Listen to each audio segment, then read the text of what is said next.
திருக்கோவிலூர் அருகே மேல்மருவத்தூர் கோவிலுக்கு சென்றுவிட்டு வீடு திரும்பிய பக்தர்கள் வந்த பேருந்து பள்ளத்தில் கவிழ்ந்து விபத்து ஏற்பட்டது. கள்ளக்குறிச்சி மாவட்டம் சங்கராபுரம் பகுதி மலைவாழ் மக்கள் சுமார் 55 பெண்கள் மேல்மருவத்தூர் ஆதிபராசக்தி கோவிலுக்கு சென்று சுவாமி தரிசனம் முடித்துவிட்டு திருவண்ணாமலை வழியாக சங்கராபுரம் நோக்கி தனியார் பேருந்தில் வந்து கொண்டிருந்துள்ளனர். தொடர்ந்து திருக்கோவிலூர் அருகே வந்த பேருந்து ஓட்டுநரின் கட்டுப்பாட்டை இழந்து சாலையோர மின்கம்பத்தின் மீது மோதி அருகிலுள்ள பள்ளத்தில் தலைக்குப்புற கவிழ்ந்து விபத்து ஏற்பட்டது.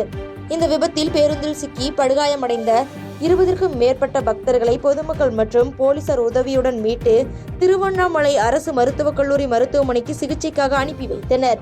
மேலும் தகவல் அறிந்து சம்பவ இடத்திற்கு விரைந்து வந்த ரிஷிவந்தியம் சட்டமன்ற உறுப்பினர் வசந்தம் கார்த்திகேயன் காயமடைந்தவர்களை மீட்டு மருத்துவமனைக்கு அனுப்பி வைத்தனர். இந்த சம்பவம் குறித்து திருப்பாழப்பந்தல் போலீசார் வழக்கு பதிவு செய்து விசாரணை மேற்கொண்டு வருகின்றனர்.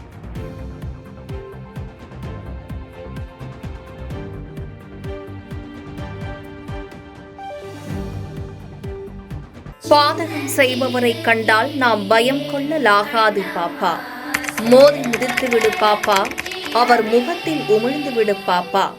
அண்மை செய்திகளை உடனுக்குடன் தெரிந்து கொள்ள இணைந்திருங்கள் எம் நாடு தொலைக்காட்சியுடன்.